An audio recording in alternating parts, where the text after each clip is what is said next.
একদা এক প্রত্যন্ত গ্রামে, যেখানে প্রকৃতির স্নিগ্ধতা আর সরলতা মিলেমিশে একাকার, সেখানে আব্দুল্লাহ নামে এক অতি দরিদ্র মানুষ তার পরিবার নিয়ে বাস করতেন। তার কুঁড়ে ঘরটি ছিল নদীর ধারে, মাটির দেয়াল আর খড়ের ছাউনি দিয়ে তৈরি। অভাবের ছাপ স্পষ্ট, কিন্তু সেখানে ছিল এক গভীর শান্তি। এই শান্তির মূল কারণ ছিলেন আব্দুল্লাহর স্ত্রী মালিহা, যিনি ছিলেন তার জীবনের প্রতিটি সংগ্রামে ধৈর্যশীল সঙ্গী এবং তার ঈমানের প্রতিচ্ছবি। মালিহা তার স্বামীর মতো একই তাকুয়া ও কানাত অর্থাৎ সন্তুষ্টি নিয়ে সংসার পরিচালনা করতেন। আব্দুল্লাহ ও মালিহার কোল আলো করে এসেছিল 3 সন্তান। তাদের বড় ছেলে আব্দুর রহমান, যার বয়স 14, যার স্বভাবে ছিল পিতার মতো এক শান্ত, ভালো এবং তাকুয়াবান ছাপ। মেজ ছেলে সাজ্জাদ, যে ছিল আরও এক ধাপ এগিয়ে। ফরহেজগারিতা ও তাকওয়ার দিক থেকে সে ছিল পরিবারের সেরা। আর ছোট মেয়ে ফারিহা, যার সরল ও খুবই ভালো স্বভাব বাড়ির পরিবেশকে আরও স্নিগ্ধ করে রাখত। এই 5 জনের ছোট সংসারটি ছিল যেন দারিদ্র্যের মাঝে এক টুকরো জান্নাত, যেখানে আল্লাহর ভয় ও ভালোবাসা ছিল প্রধান সম্পদ।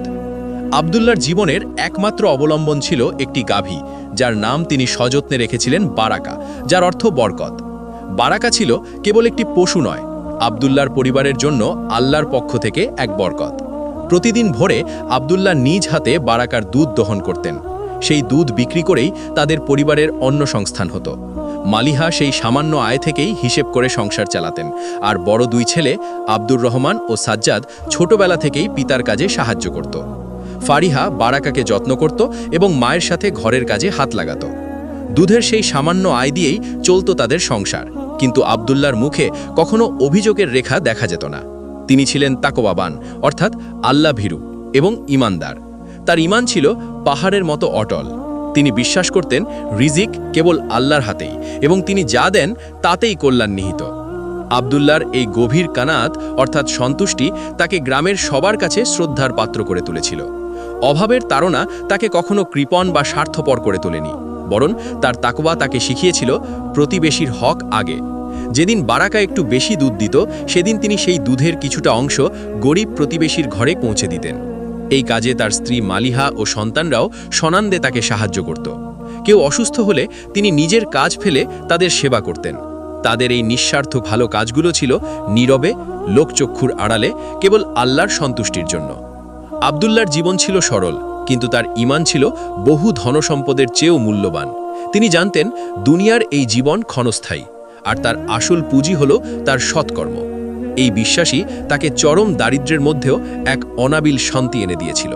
কিন্তু তিনি জানতেন না, তার এই গভীর ঈমান ও ধৈর্যের পরীক্ষা নিতেই খুব শীঘ্রই এক কঠিন সময় তার জীবনে আসতে চলেছে। আব্দুল্লাহর জীবনে হঠাৎ নেমে এলো ঘোর অন্ধকার। সেই অন্ধকার ছিল ভোরের আলোর মতো স্পষ্ট, কিন্তু তার চেয়েও শীতল ও ভয়ঙ্কর। প্রতিদিনের মতো সেদিনও সূর্য ওঠার আগেই আব্দুল্লাহ গোয়াল ঘরে প্রবেশ করেছিলেন বারাকাকে দহন করতে। কিন্তু গোয়াল ঘরের চিরচেনা শান্ত স্নিগ্ধ পরিবেশের বদলে এক অস্বাভাবিক নীরবতা তাকে স্বাগত জানালো। বারাকা, তাদের লক্ষ্মী গাভী, মাটিতে শুয়েছিল একপাশে। তার বিশাল শরীরটা যেন নিথর, প্রাণহীন। প্রথমেই আব্দুল্লাহর চোখে পড়ল বারাকার চোখ দুটি। সেখানে নেই সেই পরিচিত দীপ্তি, বরং এক গভীর ক্লান্তিকর শূন্যতা। গাভীটি তার প্রিয় খড়কুটো স্পর্শও করেনি, যা দেখে আব্দুল্লাহর বুক কেঁপে উঠল।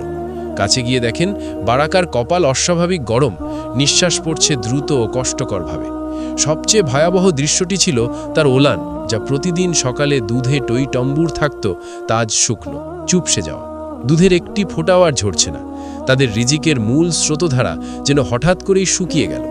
আব্দুল্লাহর হাত পা ঠান্ডা হয়ে এলো। বারাকা শুধু একটি গাভী ছিল না, সে ছিল তাদের পরিবারের একজন সদস্য, তাদের অর্থনৈতিক মেরুদণ্ড। তার অসুস্থতা মানে শুধু দুধের অভাব নয়, এর অর্থ নিশ্চিত দারিদ্র্যের হাতছানি।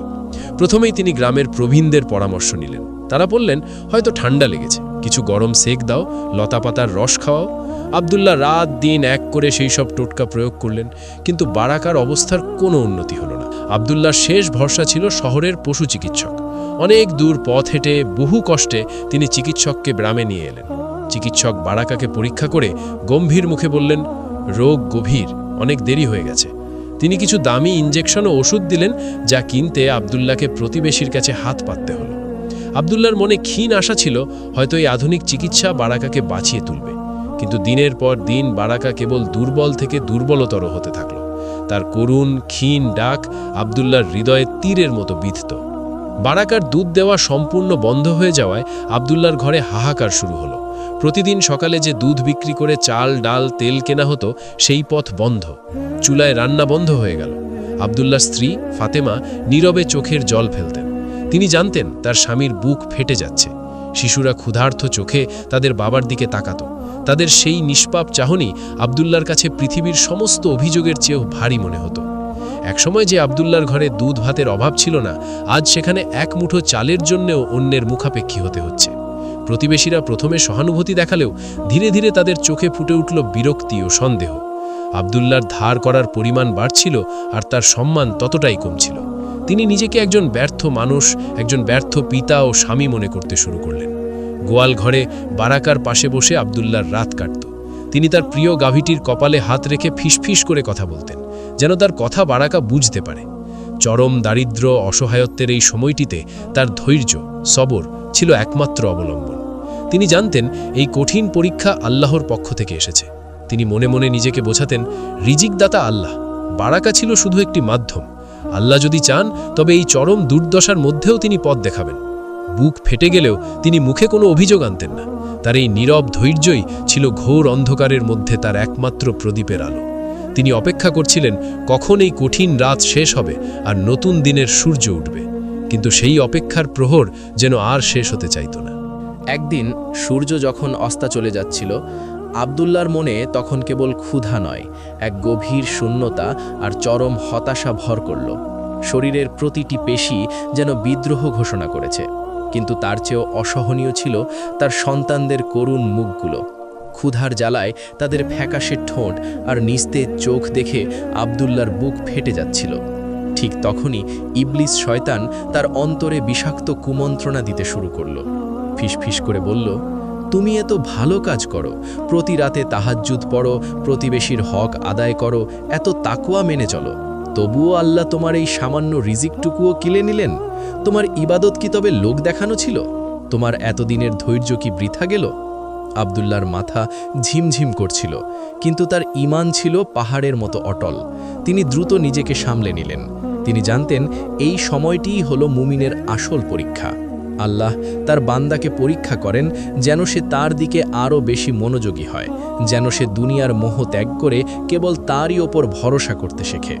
তিনি পবিত্র কোরআনের সেই আয়াতটি স্মরণ করলেন যা তার হৃদয়ে শীতলতা এনে দিল, আর যারা ঈমান এনেছে এবং সৎকর্ম করেছে, আমরা অবশ্যই তাদের কর্মফল নষ্ট করব না। সূরা আল কাহাফ 18:30। তিনি বিশ্বাস রাখলেন আল্লাহ কখনো কোনো ভালো কাজকে বৃথা যেতে দেন না। হয়তো এই কষ্টের আড়ালেই লুকিয়ে আছে কোনো মহাকল্যাণ। তিনি মনে মনে দৃঢ় প্রতিজ্ঞা করলেন, এই কঠিন পরিস্থিতিতেও তিনি আল্লাহর প্রতি তার সবর, ধৈর্য এবং তাকওয়া, আল্লাহ ভীতি থেকে এক চুলও বিচ্যুত হবেন না। রাস্তায় আল্লাহর কাছে ফরিয়াদ। সেই রাতে যখন ক্ষুধার জ্বালায় সন্তানেরা কেবল কাঁদছিল না, বরং দুর্বল হয়ে নিস্তেজ হয়ে পড়েছিল, আব্দুল্লাহ আর ঘরে থাকতে পারলেন না। তার স্ত্রী ফাতেমা নীরবে চোখের জল ফেলছিলেন, কিন্তু একটিও অভিযোগের শব্দ উচ্চারণ করেননি। আব্দুল্লাহ বুঝলেন এই নীরবতা তার হৃদয়ে আরও বেশি ভার সৃষ্টি করছে। তিনি ঘর থেকে